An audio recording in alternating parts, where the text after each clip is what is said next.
The spinal cord receives and processes information from the body.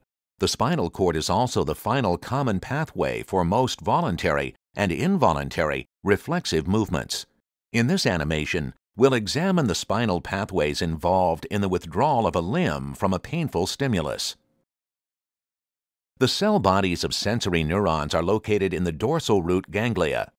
Sensory axons enter the spinal cord through the dorsal roots, where they synapse upon interneurons, which in turn project to the motor neurons.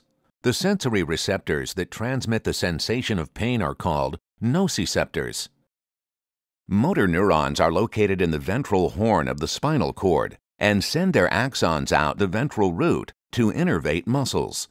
Some motor neurons innervate flexor muscles, while others innervate the extensor muscles.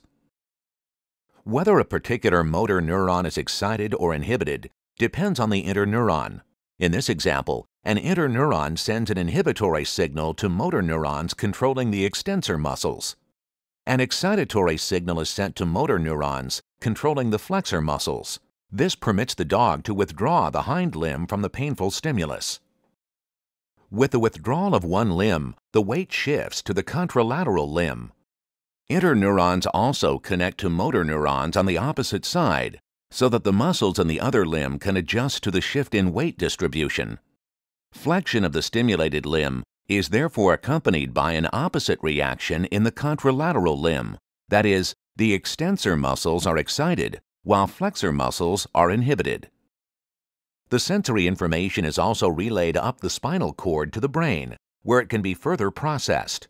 Ultimately, signals from the brain travel back along motor pathways down the spinal cord and can thus modify the actions of the spinal circuits.